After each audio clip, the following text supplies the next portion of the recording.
Hello everyone, welcome back to my YouTube channel. ಸ್ನೇಹಿತರೆ, ಇವತ್ತು ತುಮಕೂರಿಂದ ಪಾಂಡವಪುರಕ್ಕೆ ಹೋಗ್ತಾ ಇದ್ದೀವಿ. ಪಾಂಡವಪುರದ ಹತ್ರ ಭೂವರಾಹ ಸ್ವಾಮಿ ದೇವಸ್ಥಾನ ಟೆಂಪಲ್ಗೆ ಹೋಗ್ತಿರೋದು ಸ್ನೇಹಿತರೆ. ನೋಡ್ಕೊಂಬನ್ನಿ ಯಾವ ರೀತಿ ಇದೆ ಅನ್ನೋದನ್ನು. ಸ್ನೇಹಿತರೆ, ನಾವು ಹತ್ರ ಈಗ ಮಂಡ್ಯ ರೀಚ್ ಆದ್ವಿ. ನೋಡಿ, ಮಂಡ್ಯದ ಹತ್ರ ಎಷ್ಟು ಚೆನ್ನಾಗಿದೆ ಪ್ಲೇಸ್ ಅಂದರೆ ತುಂಬ ಚೆನ್ನಾಗಿದೆ. ನೋಡೋದಕ್ಕೆ ಖುಷಿ ಅನಿಸುತ್ತೆ. ಮಂಡ್ಯದಲ್ಲಿ ಹೋಗ್ತಿದ್ದಂಗೆ ಸಿಗುತ್ತೆ ಕಬ್ಬು. ಎಲ್ಲಿ ನೋಡಿದ್ರೂ ಕಬ್ಬಿನ ಗಿಡಗಳೇ ಗ್ರೀನಾಗಿ ತುಂಬ ಚೆನ್ನಾಗಿ ಕಾಣಿಸ್ತಿರುತ್ತೆ ನೋಡೋದಕ್ಕೆ. ನೋಡ್ಕೊಂಡು ಇಲ್ಲಿಂದ ನೋಡಿ ಎಷ್ಟು ಚೆನ್ನಾಗಿದೆ ಅನ್ನೋದನ್ನು.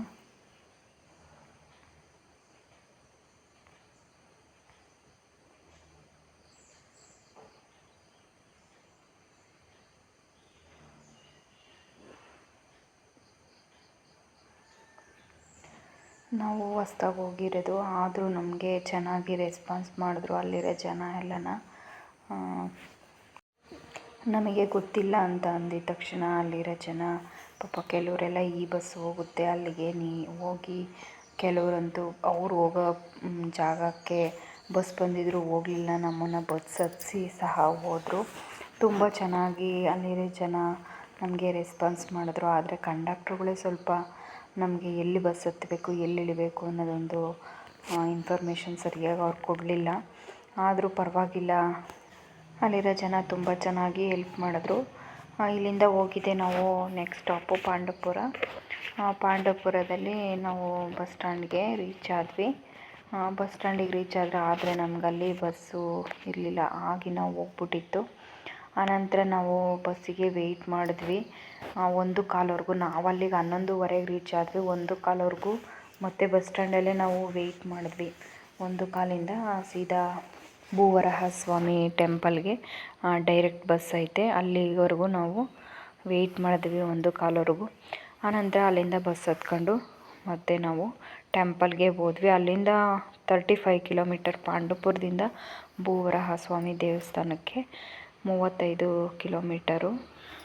ಈ ದೇವಸ್ಥಾನದ ವಿಶೇಷತೆ ಏನಂತಂದರೆ, ಮನೆ ಕಟ್ಟಬೇಕು ಅಂತ ಅಂದ್ಕೊಂಡಿರೋರಿಗೆ ಸೈಟ್ ತಗೊಂಡು ಮನೆ ಕಟ್ತಾರಂತೆ.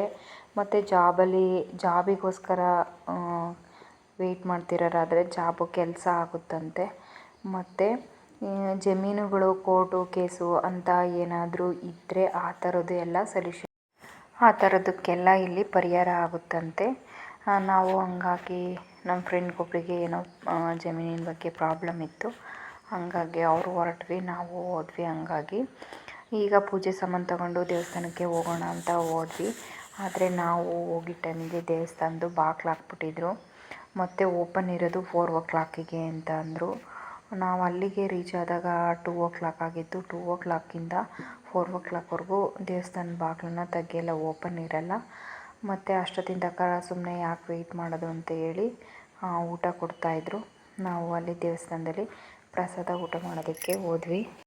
ನಮಗೆ ಇಲ್ಲಿ ದೇವಸ್ಥಾನದಲ್ಲಿ ಟೊಮಟೊ ಬಾತು ಮತ್ತು ಮೊಸರನ್ನ ಕೊಟ್ಟರು. ಅಲ್ಲಿ ಪ್ರಸಾದನ ಸ್ವೀಕರಿಸಿ ದೇವರ ದರ್ಶನಕ್ಕೆ ಹೊರಟ್ವಿ ಸ್ನೇಹಿತರೆ.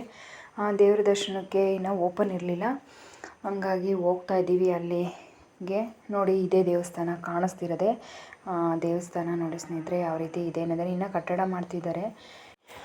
ದೇವಸ್ಥಾನ ಅಂತೂ ತುಂಬ ದೊಡ್ಡದಾಗೆ ಕಟ್ತಿದ್ದಾರೆ, ನೋಡಿದರೆ ಗೊತ್ತಾಗುತ್ತೆ ಯಾವ ರೀತಿ ಇದೆ ಅನ್ನೋದನ್ನು. ಅದೇ ರೀತಿ ಈ ಕಡೆ ಸೈಡ್ ಇರೋದು ದಾಸೋಹದ್ದು. ಆ ಕಡೆ ನೋಡಿ, ಈ ಕಡೆ ಸೈಡ್ ಇರೋದು ದಾಸೋಹದ್ದು. ಆ ಮುಂದೆನೇ ಗೋಶಾಲೆ ಇದೆ ಸ್ನೇಹಿತರೆ. ನೋಡಿದ್ರಲ್ಲ ಸ್ನೇಹಿತರೆ ಈ ವಿಡಿಯೋ ಯಾರಾದರೂ ಹೊಸಬ್ರು ನೋಡ್ತಾ ಇದೆ ಸಬ್ಸ್ಕ್ರೈಬ್ ಮಾಡಿ ವಿಡಿಯೋ ನೋಡಿ. ವಿಡಿಯೋ ಇಷ್ಟ ಆದರೆ ಲೈಕ್ ಮಾಡಿ, ಶೇರ್ ಮಾಡಿ, ಸಬ್ಸ್ಕ್ರೈಬ್ ಮಾಡಿ. Thank you for the watch.